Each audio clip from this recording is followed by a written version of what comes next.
चलिए स्टूडेंट्स, तो अब हम अपनी आज की क्लास में आगे की ओर बढ़ते हैं और अपने आज जो फर्स्ट चैप्टर चल रहा है हम लोग का some basic concept of chemistry, some basic concept of chemistry.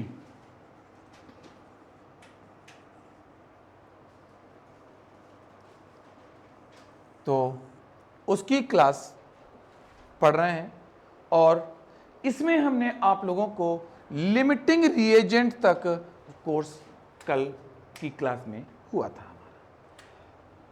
आज की क्लास में लॉ ऑफ केमिकल कॉम्बिनेशन पर हम अपना डिस्कशन चालू करेंगे और लॉ ऑफ केमिकल कॉम्बिनेशन के डिस्कशन को हम आगे की ओर प्रोसीड करेंगे। राइट बच्चों, तो सबसे पहला आपका लॉ होता है लॉ ऑफ कंजर्वेशन ऑफ मास। बच्चों फर्स्ट लॉ कौन सा होता है आप लोग का? लॉ ऑफ कंजर्वेशन ऑफ मास। बच्चों इस लॉ में क्या बताया गया, बहुत ध्यान से समझते हैं हम लोग। चलिए, law of conservation of mass first है law of conservation of mass. Law of conservation of mass. तो जब हम law of conservation of mass को डिस्कस करेंगे तो ध्यान से समझिए, ये आपका जो लॉ था ये दो चेंजेस के लिए एप्लीकेबल हुआ। एक हुआ फिजिकल चेंज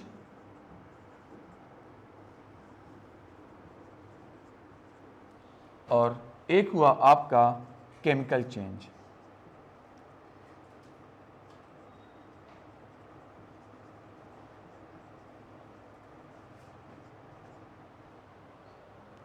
फिजिकल चेंज और एक हुआ केमिकल चेंज। ध्यान समझिए,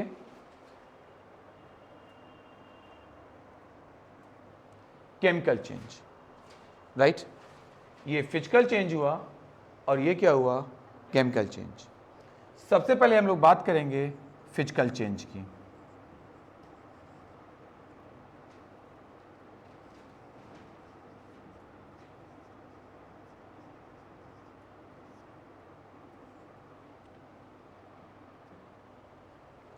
फिजिकल चेंज, बच्चों क्या होता है फिजिकल चेंज समझिएगा।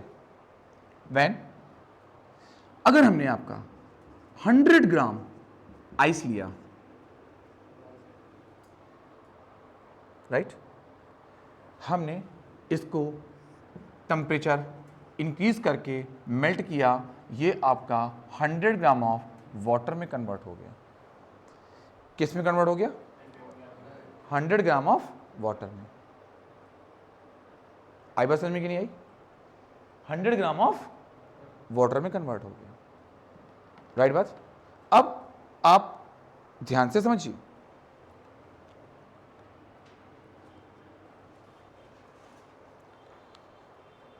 Hundred gram ice 100 gram water में क्या हुआ?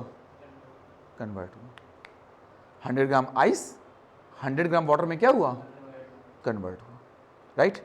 अब अगर 100 ग्राम आइस 100 ग्राम वाटर में कन्वर्ट होगा तो बच्चों इसको हम लोग क्या बोलेंगे? Physical change. But mass remains constant, but mass remains constant. B number chemical change.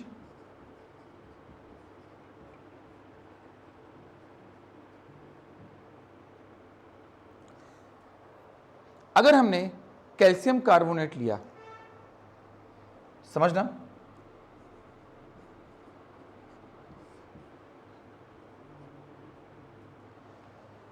Calcium carbonate लिया और टेम्परेचर को हमने क्या किया? राइज किया।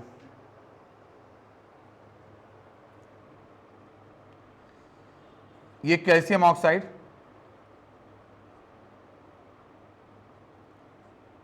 Plus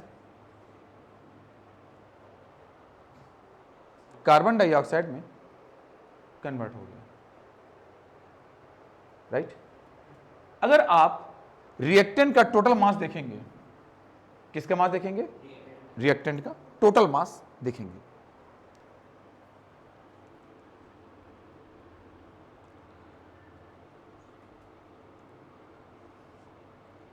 calcium 40, carbon 12, oxygen 16, 16 multiply 3 48, करेंगे 100 आएगा। बस समझिएगा। यहां आप देखेंगे 40, 16, 56, यहां आप देखेंगे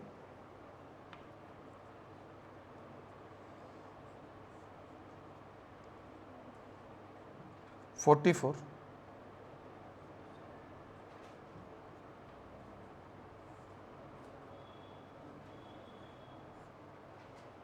ये 100,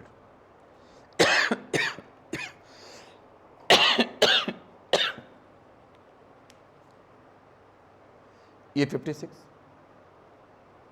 ये 44 हो गया। दोनों को आपने क्या कर दिया, जोड़ दिया, और ये कितना हो गया 100।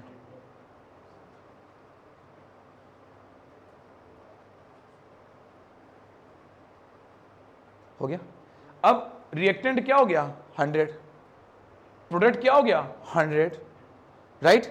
तो अकॉर्डिंग टू दिस लॉ हम इस बात को जान चुके हैं कि एनी सब्सटेंस और कंपाउंड रिप्रेजेंट्स फिजिकल और केमिकल चेंज, फिजिकल और केमिकल चेंज, फिजिकल और केमिकल चेंज,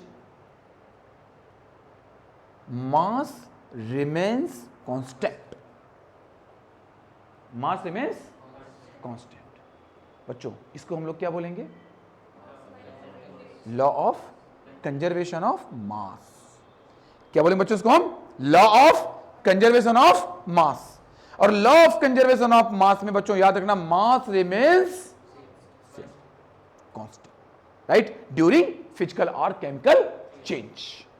अब बताओ बच्चों समझ में कैसा है बच्चों, आया आप लोग को, मस्त आ गया। Second number, law of constant proportion.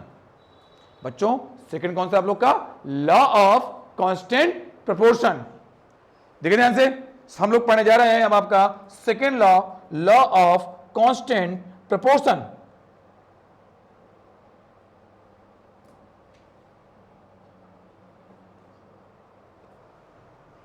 देखिए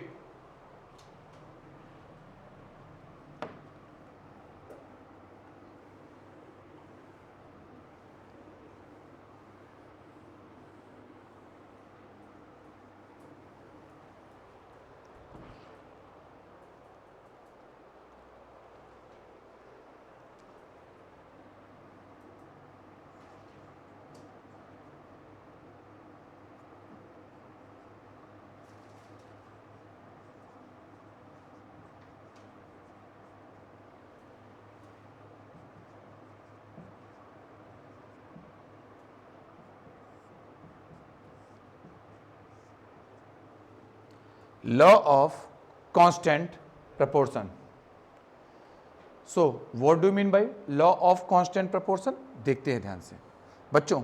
इस लॉ में बताया गया कि किसी भी कंपाउंड का फॉर्मेशन किसी भी सोर्स से हो सकता है, मतलब एक ही कंपाउंड को हम एक से ज्यादा सोर्स से ऑब्टेन कर सकते हैं।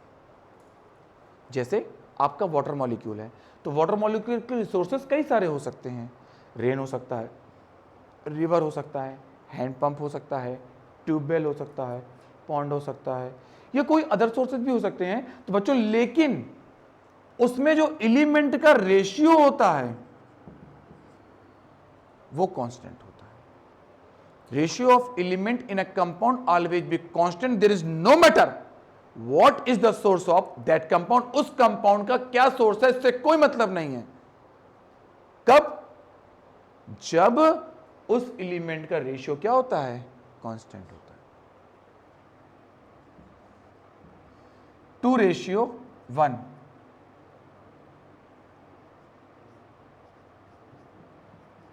According to volume.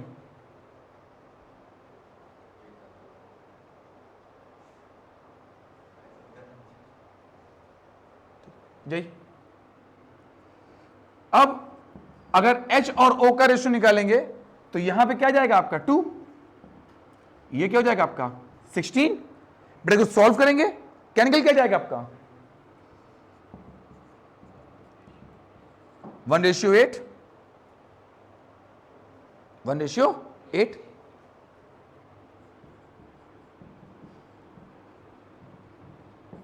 According to mass. तो अकॉर्डिंग टू मास की बात करें हम, या हम अकॉर्डिंग टू वॉल्यूम की बात करें, ratio always be constant, ratio always be constant, there is no matter what is the source of that compound. इससे कोई मतलब नहीं होता मेरे बच्चों कि उस कंपाउंड का क्या सोर्स है।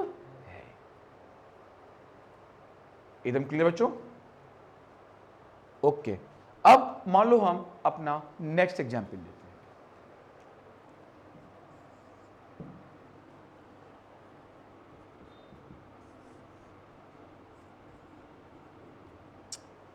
CO2।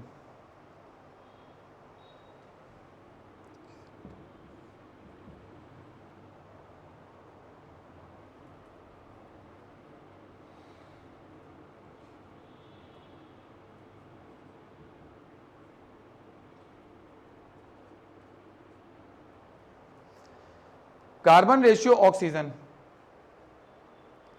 Carbon ratio oxygen. जब कार्बन रेशियो ऑक्सीजन की हम बात करने जा रहे हैं यहां से, तो कार्बन कितना होता है 12, ओ कितना हो जाएगा 32, राइट। कार्बन का 12, ओ का 32, राइट। कितना आया 3:8, 3:8 आया। ये 3:8 अकॉर्डिंग टू मास आया।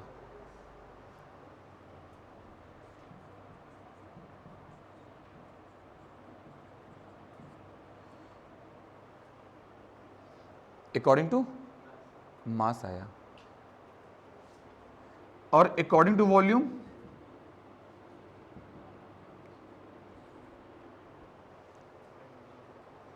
1:2, राइट।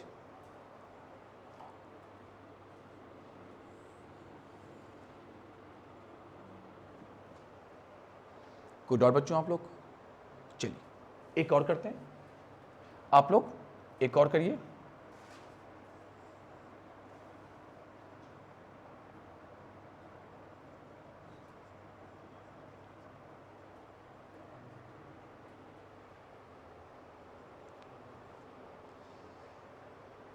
NH3, right. प्लीज इसकी भी रेशियो कैलकुलेट करिए बच्चों आप लोग।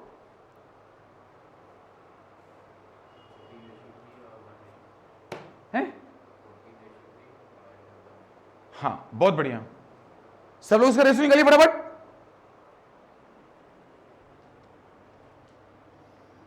Nitrogen ratio hydrogen equals to 1:3 according to volume, और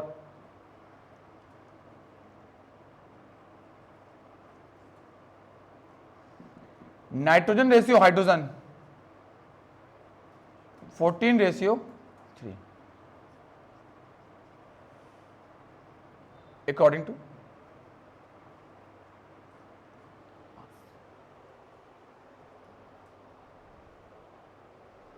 हो गया। ये था आपका लॉ ऑफ कांस्टेंट प्रोपोर्शन। एक बार फिर से मैं थ्योरी बोलूं इसकी। According to the law of constant proportion, the element ratio in a compound always be constant in their mass as well as in their mass as well as volume form. ठीक, element,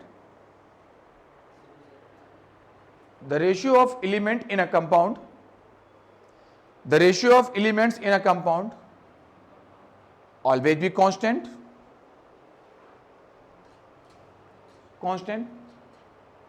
in the form of volume as well as mass, volume as well as mass, there is no matter what is the source of that compound. There is no matter what is the source of that compound.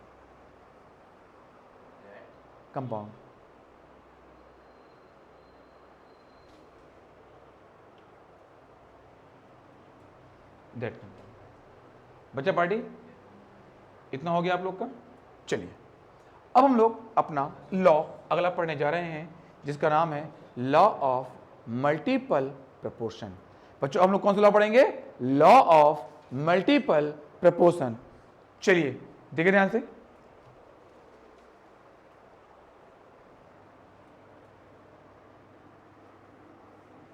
Law of multiple proportion.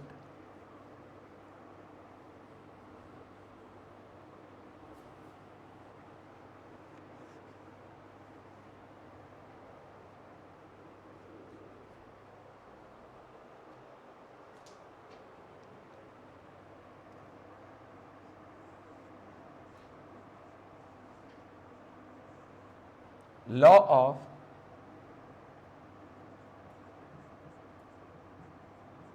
Multiple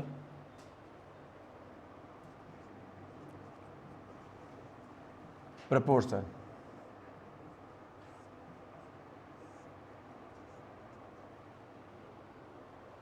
law of multiple proportion.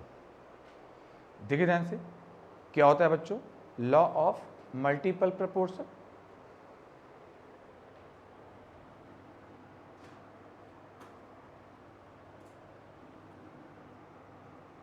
देखिए इसमें क्या बताया गया बच्चों, जब दो element दो से ज्यादा कंपाउंड का फॉर्मेशन करते हैं, when two elements are combined together and it form more than one compound, right. और इस कंडीशन पर अगर हम किसी एक एलिमेंट को एज अ कांस्टेंट रेशियो के रूप में ले लें, एज अ कांस्टेंट रेशियो के रूप में ले लें, तो जो दूसरा एलिमेंट होता है वो हमेशा मल्टीपल फॉर्म में ही रिप्रेजेंट होता है। किस में रिप्रेजेंट होता है? मल्टीपल फॉर्म में ही रिप्रेजेंट होता है। कैसे कहा? जरा इस बात को एग्जाम्पल के साथ समझेंगे और बढ़िया समझ में आएगा। हमने सपोज दो एलिमेंट ले लिए, nitrogen and oxygen, nitrogen and oxygen.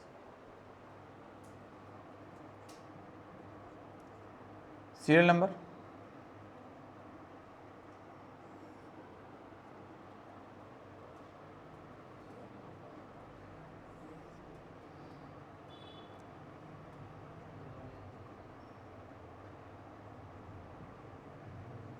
Compound,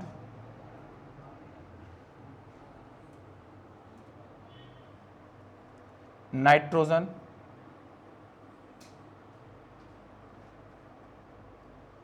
oxygen, nitrogen, oxygen,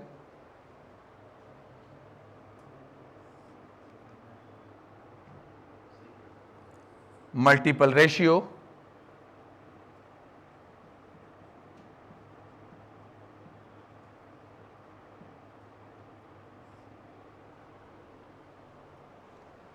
multiple ratio, एक कंपाउंड NO, उससे पहले N2O, NO, N2O3, NO2। हमने एक नाइट्रोजन और ऑक्सीजन से मिल करके बनने वाले चार कंपाउंडों को रिप्रेजेंट किया, राइट। चार पॉसिबल कंपाउंड्स होते हैं बच्चों, आप लोग को पता है, राइट ना। एक N2O5 कंपाउंड भी होता है लेकिन बहुत लेस स्टेबल होता है, नाइट्रोजन पेंटाऑक्साइड, क्योंकि नाइट्रोजन के पास वैकेंट ऑर्बिटल D नहीं होता जिससे वो शेयरिंग करके बना सके, बट उसमें दो इलेक्ट्रॉन कोऑर्डिनेट के साथ बॉन्ड बना सकता है, इसलिए वहां पे N2O5 मॉलिक्यूल पॉसिबल हो जाता है, बट ये ज्यादा स्टेबल मॉलिक्यूल नहीं होता। लेकिन हम उसको भी ले लेते हैं।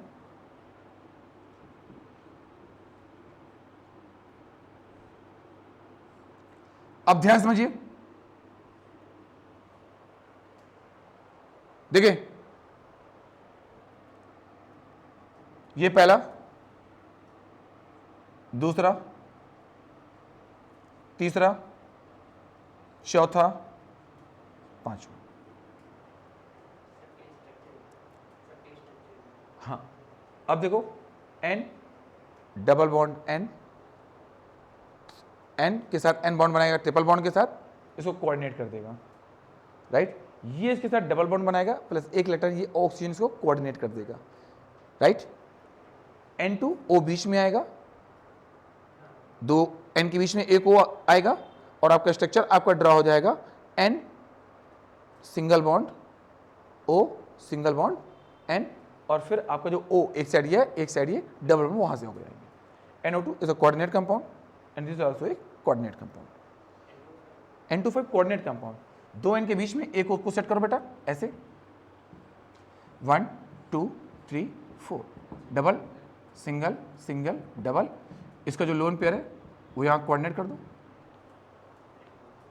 N25 draw, right. If you want N2O3, N2O3, right. But structure की बात मैंने अभी इसलिए नहीं किया आप लोगों से, क्योंकि स्ट्रक्चर हम लोग पढ़ते हैं मॉलिक्यूल में आपके केमिकल बॉन्डिंग चौथे चैप्टर में, इसलिए मैंने अभी इस 11वीं की क्लास में, आपकी इस क्लास में मैंने बॉन्ड की चर्चा नहीं की, राइट। चलो फिर भी concept clear, okay. N28 O16, N14 O16, N28 O,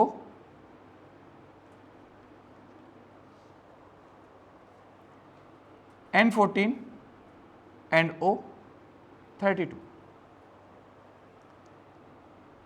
N28 and O80। इस पर मैंने आप लोग को एक बात बताई थी, याद करो अभी कुछ मिनट पहले आप लोग को इस क्लास में, if one element we take a constant form, हमको एक एलिमेंट को किस फॉर्म में लेना है, कांस्टेंट फॉर्म में। तो देखिए कांस्टेंट फॉर्म में कौन हो सकता है, नाइट्रोजन 28 14 28 14 28, राइट। अब ध्यान दीजिए 28 मल्टीप्लाई 2 करेंगे यहां पर भी, तो मल्टीप्लाई 2 करेंगे यहां पर भी, यहां 28 हो जाएगा तो यहां पे क्या हो जाएगा आपका 32 हो जाएगा। यहां पर दो का मल्टीप्लाई करेंगे तो आपका 28 निकल के आ जाएगा, यहां पे मल्टीप्लाई करेंगे 2 का तो कितना निकल के आ जाएगा आपका 64 आ जाएगा, कोई दिक्कत। अब आप ध्यान समझिए, नाइट्रोजन क्या हो गया आपका, कांस्टेंट हो गया, बात समझना ध्यान से, नाइट्रोजन क्या हो गया बच्चों आपका, कांस्टेंट हो गया। तो नाइट्रोजन आपका पांचों केस में कांस्टेंट है, 28 28 28 28 28, तो इसका रेशियो 1 फॉर्म में पहुंच जाएगा, नहीं पहुंचेगा। नाइट्रोजन का अगर मैं रेशियो देखूं तो यहां पे नाइट्रोजन का रेशनल रेशियो क्या निकल के जाएगा आपका 1। बात समझ में आ रही कि नहीं आ रही, राइट। और अगर एक एलिमेंट के कांस्टेंट होते ही दूसरा एलिमेंट किस फॉर्म में आ जाएगा, मल्टीपल फॉर्म में आ जाएगा। दूसरा किस फॉर्म में आ जाएगा, मल्टीपल फॉर्म में आ जाएगा। जरा देखो मल्टीपल फॉर्म में कैसे आता है, ध्यान देना। 16 1 जा 16, 16 2 जा 32, 16 3 जा 48, 16 4 जा 64, 16 5 जा 80। आई बात बच्चों समझ में आपको कि नहीं है, बोलिए।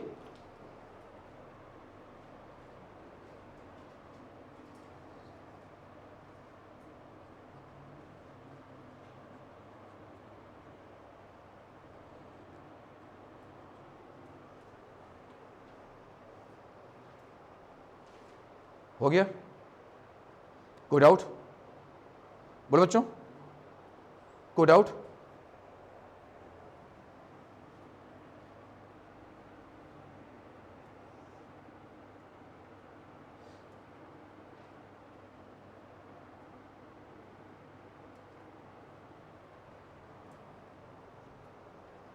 बोलो बच्चों जी। देखो 16 1 जा 16, 16 2 जा 32, 16 3 जा 48, 16 4 जा 64, 16 5 जा 80। बताइए एलिमेंट मल्टीपल फॉर्म में आए कि नहीं आए? आ गए ना। अब हम इसी ही उसका लॉ का एक सेकंड एग्जांपल लेने जा रहे हैं, ठीक? उसको ध्यान समझिए। अब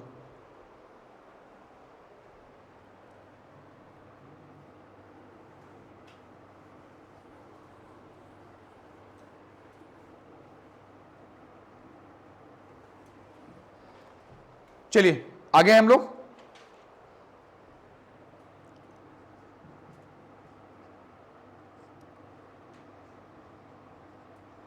carbon and oxygen,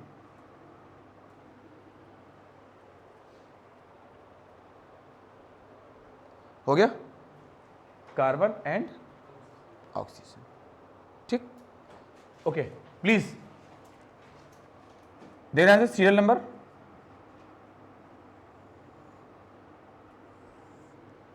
compound,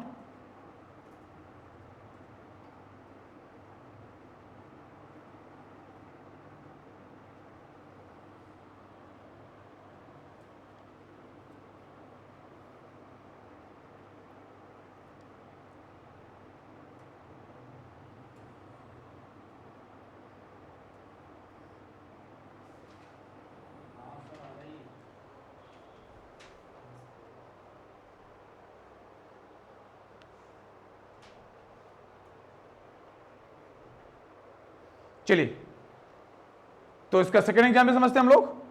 serial number, compound, carbon, oxygen, multiple ratio.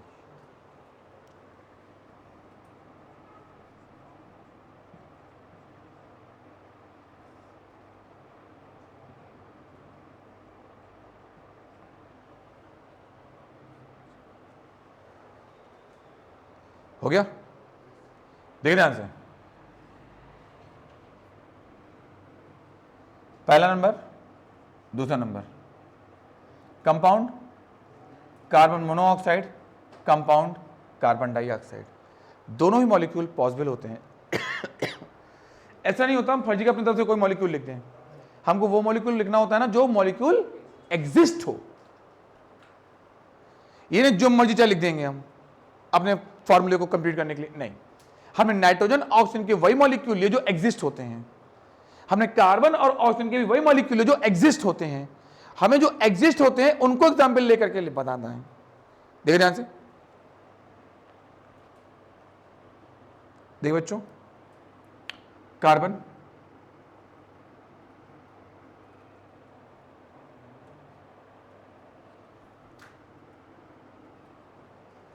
Carbon का एटॉमिक मास 12, यहां पर 16, ठीक है? कार्बन यहां पे क्या है 12, ऑक्सीजन क्या है 16। कोई दिक्कत? 12, वो क्या होता है 16, 16 मल्टीप्लाई टू कितना हो जाएगा 32,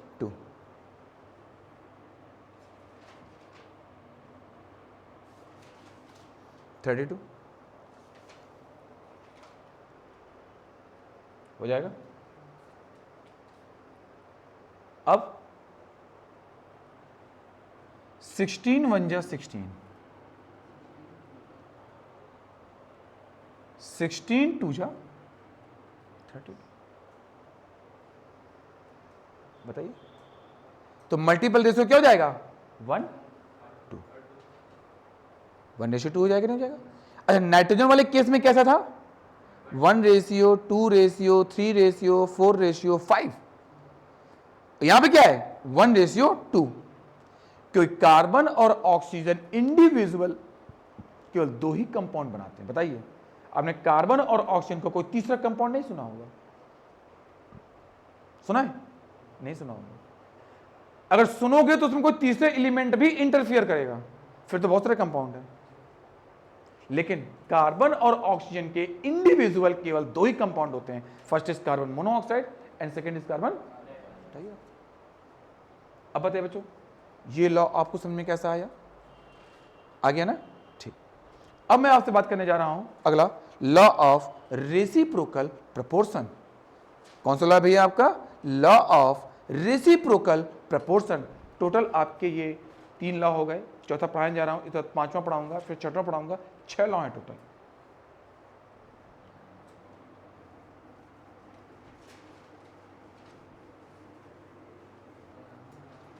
लॉ ऑफ रेसिप्रोकल प्रपोर्शन, हाँ सेकेंड वाले लॉ की, ओके लिखो। सेकेंड लॉ की थ्योरी तो हो गई थी ना आपकी, थर्ड लॉ, ओके लिखो। If two elements prepare more than two compounds,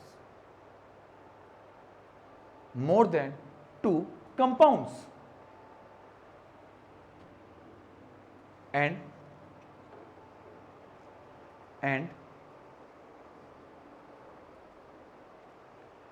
one element so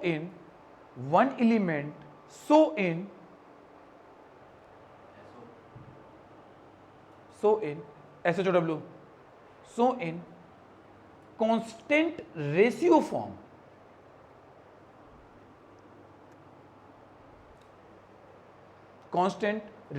form, then second element represent in their multiple form,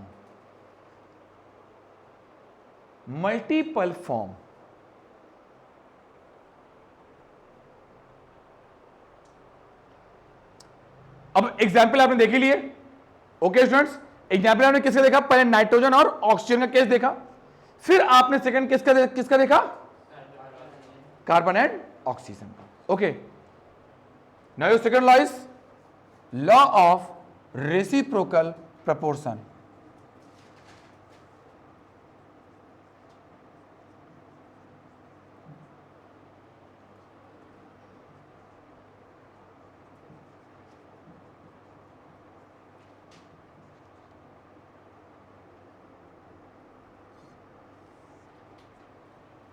अब देखिए यहां पे क्या होता है ना, 3 एलिमेंट्स आते हैं और 3 एलिमेंट्स का एक ट्रायंगल रिलेशन बनता है।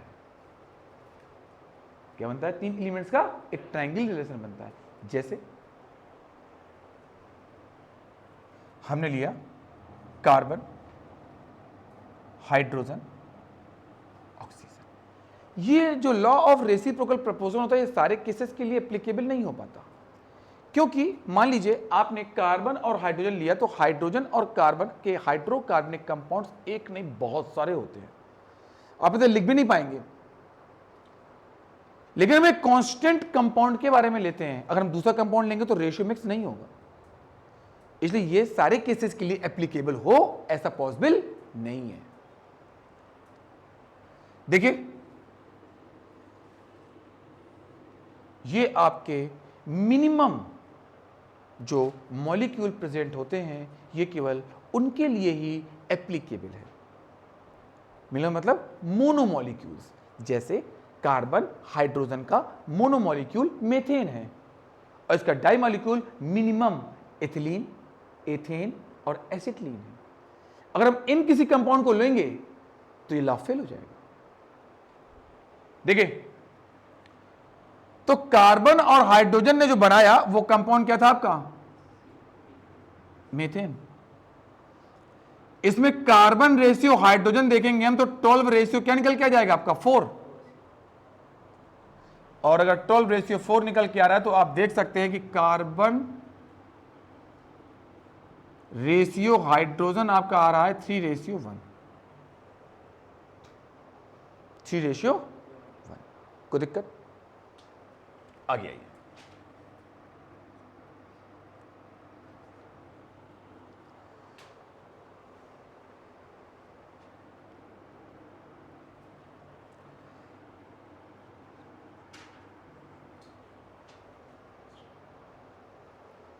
H2O बनेगा, लेकिन अगर आप H और O का एक पॉसिबल कंपाउंड चाहेंगे तो वो भी पॉसिबल होता है। क्या होता है? Hydrogen peroxide. Hydrogen peroxide also compound of hydrogen and oxygen, right? But we take water molecule. If we take hydrogen peroxide, then this law not applicable for that condition. And here you can see hydrogen ratio oxygen 2:16.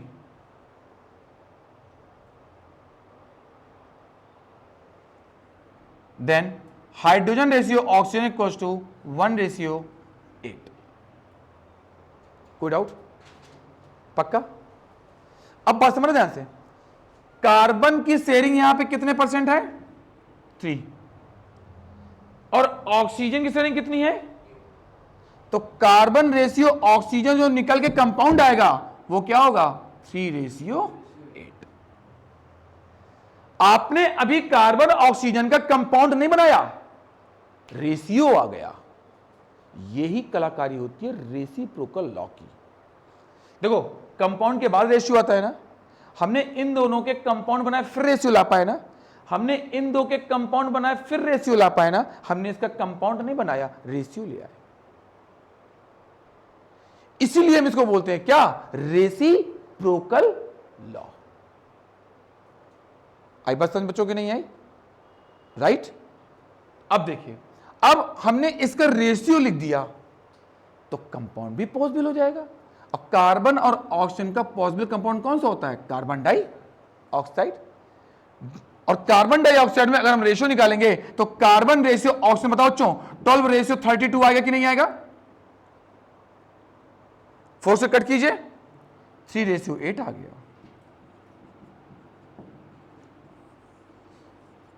Same with law. Concept clear एकदम बिल्कुल। अगर 3 element ले हम, देखो, if we take 3 elements, आप लोग भी note करते जाइए, if we take 3 elements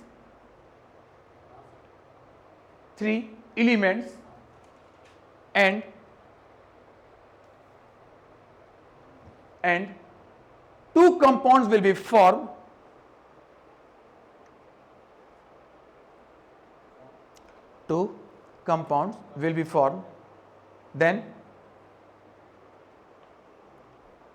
then third compound can be determined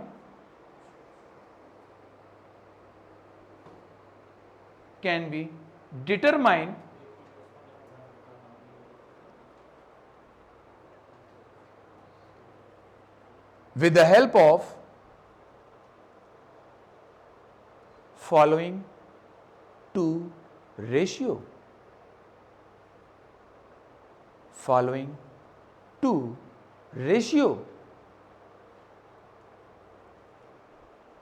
Is that clear? Good out? Is that clear? Okay. तो चलिए अब हम अपना अगला लॉ पढ़ने जा रहे हैं, एवोगाद्रो लॉ। कौन सा law? Avogadro law.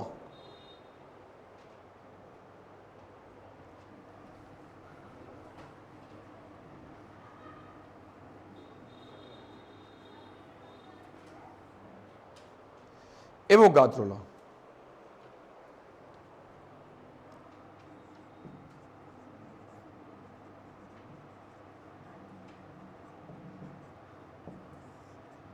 Avogadro law, देखिए बहुत ध्यान से समझिए, एवोगाद्रो लॉ था क्या? ठीक, देखिए आपको पता है मोल इक्वल टू फॉर्मूला होता है for gaseous condition V litre upon 22.4।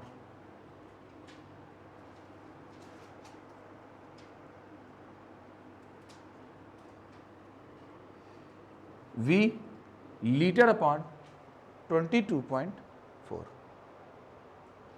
समझना बात ध्यान से, mole equals to V litre upon 22.4।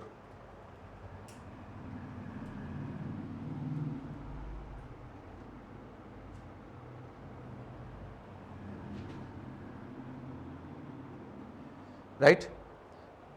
इस लॉ के अकॉर्डिंग क्या था, अगर हम कोई दो कंटेनर लें,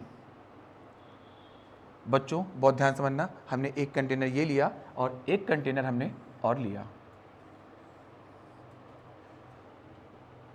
बच्चों हमने दो कंटेनर लिए, दोनों का वॉल्यूम कांस्टेंट है, इसका भी V लीटर, इसका भी V लीटर। बच्चा पार्टी प्लीज यहां देखिए आप लोग, सर बच्चे ध्यान से समझें इस लॉ को। V लीटर, ये भी V लीटर। हमने एक में ऑक्सीजन गैस फ्लो कर दी, भर दी, और एक में हमने नाइट्रोजन गैस भर दी। दोनों कंपाउंड के नेचर अलग अलग है कि नहीं? कांस्टेंट क्या है? वॉल्यूम। कांस्टेंट क्या है? वॉल्यूम। और बच्चों number of molecules n equals to n multiply 6.022 10 की पावर 23 होता है कि नहीं होता? इसका मतलब ये तो कांस्टेंट वैल्यू है, ये बदलेगी ही नहीं। बदलेगा कौन? n proportional to n, capital N number of molecules, directly proportional to mole और मोल ऑफ सब्सटेंस। और याद रखो यहां पे मोल आपको अगर इक्वेशन नंबर फर्स्ट है, ये इक्वेशन नंबर सेकंड है, तो फर्स्ट और सेकंड का अगर रिजल्ट आप ध्यान दें कि अगर मैं इसके वॉल्यूम को कांस्टेंट कर दूंगा तो मोल भी कांस्टेंट हो जाएंगे, और अगर मोल कांस्टेंट हो जाएंगे तो नंबर ऑफ मॉलिक्यूल्स भी क्या हो जाएंगे? कांस्टेंट हो जाएंगे। होंगे कि नहीं होंगे? मैं अपनी बात को एक बार फिर से रिपीट कर रहा हूं, सुनो। मैं अपनी बात एक बार फिर से रिपीट कर रहा हूं, देखिए ध्यान से। मैंने दो कंटेनर लिए, उनका वॉल्यूम कांस्टेंट रखा, नेचर गैसेस का अलग अलग, मोल वॉल्यूम के टर्म में V litre upon 22.4, molecules, number of molecules का फॉर्मूला मोल पर डिपेंड करता है, मोल वॉल्यूम पर डिपेंड कर रहा है। एवोगाद्रो ने यही बात बताई। क्या? If volume of a gaseous container always be constant, then different gaseous molecules show same number of molecules. अब बताइए, अगर मैं यहां पे 5 लीटर ले लूं, यहां पे 5 लीटर ले लूं, तो जितने इसके नंबर ऑफ मॉलिक्यूल्स होंगे ना, उतने इसके नंबर ऑफ मॉलिक्यूल्स हो जाएंगे। क्यों? मोल तो निकालोगे यहीं से ना। Number of molecules does not depend upon the nature of gaseous atom, is right? तो ओके स्टूडेंट्स, हमने आज की क्लास में सीखा Avogadro law, multiple law, reciprocal law, constant proportion law, law of conservation of mass. और students आज की class के बाद अब अपनी अगली क्लास, कल की क्लास में डिस्कस करेंगे इनसे रिलेटेड बहुत बेहतरीन आपके न्यूमेरिकल्स। Thank you class.